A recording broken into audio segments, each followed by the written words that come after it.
The biggest problem, once again, is a stupid free trade agreement. I think that, just about every guy in this room has probably been suffering for about 20 years or maybe even longer. And I think that it's not going to go away overnight, and I don't think that any of these big parties that helped to put it in, I think John Kretchen promised to remove it at one time and lied to us about that too. And I think that Brian Mulrooney's a dreaded guy that put it there in the first place, but this is something that we'll never be able to deal with. There's no way to deal with the United States on a fair level. It's a corporate deal for America. It's not meant for Canadians. There's nothing Canadian about free trade. It's not fair trade, and the hog producers are going to continue to suffer until we have fair trade, not free trade. Thank you. And I would definitely back the risk management program. Unequivocally, I think that solutions created by farmers for farmers are really the only solutions that we can use. You guys know your business more than anybody else, not some economist in Ottawa or Montreal or Fraser Institute or some stupid thing. But you guys are the ones that should really be self-determining what it is that you need. So, yeah, I would support risk management for you guys. The Canadian government attempted to have a de facto moratorium on the field testing and commercialization of Terminator technology, or GERTS, or that genetic use restricted technology. They argued to have that lifted. Terminator technology is designed to stop farmers from saving their own seeds, as seeds with Terminator genes will be rendered sterile at harvest. The only benefit of Terminator technology is for seed corporations which will be able to suck more money out of cash-strapped farmers' pockets and deposit it in their own pockets. If you are elected, are you prepared to push the Government of Canada to ban Terminator technology in Canada and to support an international ban at the UN Convention on Biological Diversity this March? That one's for you, James. Well, unequivocally, I would move to want to ban something like that. I think that that reduces your rights as individuals dramatically, and I think the usage of GMOs and Terminator products, stuff like that, should be just gotten rid of anyways. That just makes it a lot easier for a corporation to take control of what you're doing and determine what you're doing. So you don't want that. I'd fight it tooth and nail. Thank you. Do you have any comments on how you will help deliver our message to urban MPs? Well, the first thing I would do is I'd probably load you all up on a bus and take you with me. That'd be the first thing, because I think that it's your voice that's really needing to be heard here, and I think that probably none of us has the ability to do the job that needs to be done in terms of making sure that you're going to get everything that you need. I think that you all need to stand up really loud and scream. Sometimes I wonder if maybe you should cut off the food supply to a city for a month or something and see what happens, right? You'd bet they'd want to pay you for a loaf of bread after that. Thank you. Exit strategy for tobacco farmers. Dave, that's you first. I certainly do. The government's exit strategy is to watch them shrivel up and die. I think beyond that, I think that it's a big failure, actually, that these tobacco companies, like John said, are buying their products out of the country. I think that even cigarette smokers shouldn't be buying that particular brand of tobacco, maybe. Maybe that's how it should start. But I do know that we should be supporting the tobacco growers here in our country. And, yeah, if they legalize hemp or marijuana, they should be growing that. There'd be lots of money there for them. Industry, it is an investment, but when it goes to agriculture, it's a subsidy. What would your government do to keep agricultural land growing food instead of being paved over? Been going on for a long time. Probably not going to stop tonight or tomorrow or the week after or anything like that. I think that one of the biggest things is that the provincial governments need to perhaps get some reins in on some of these big developers. I think that corporations have bought up a lot of the land mass, especially around the Toronto region and even around the Woodstock region. Now we've seen huge piles of land get gobbled up. I've heard some spectacular numbers for little tiny pieces of land around the Toyota area. And I think that if things are going to go on like that, pretty soon we'll have no land left for anybody to raise any food on here, and we'll be relying on Chinese imports or maybe Indian imports or American imports or something like that. Thank you.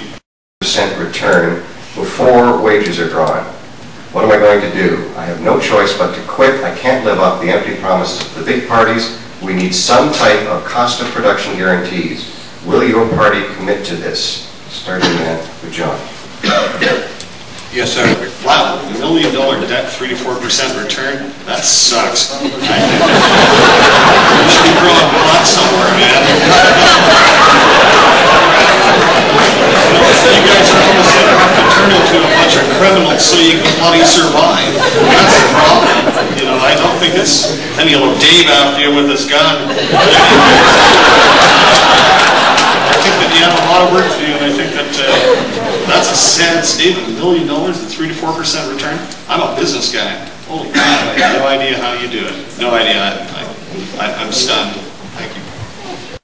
The proposed risk management program would be too expensive for them to fund.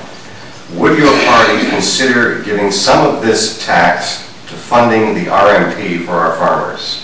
And this one's James first. Well, of course, I'd definitely look into that, and yeah, I'd push for part of that to go there. And once again, you know, there could be hemp grown, but that's another way to finance things. And the taxes from hemp sales could once again go to help prop that up, the risk management program. But yeah, we need to get on with that whole aspect, and I don't know if anybody here is going to be able to even get up and do that job for you. I'm totally astounded by this whole matter that we're sitting here in a crowd of hundreds of people. You guys, there's way more people here than what were here last night. Bloody golf community complex. Like, you gotta be starving to turn out like this. This is really sick. And I hope when Dave or whoever goes back there, they better be dragging you all up there with them. You know, be kicking Paul Martin's ass or something.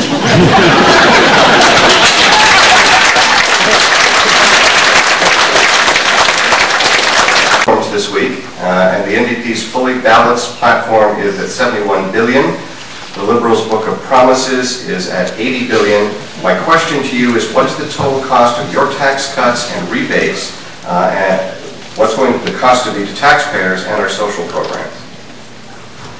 You can lie all you want and come up with all the numbers you want, and there's nothing there that prohibits them from telling you all the lies they want, and they don't have to keep any of these promises, so think about that. Read the Elections Act, it'll tell you that. Why is it that you can grow 80 feet of marijuana in a 100-acre cornfield and make more money than 100 acres of corn?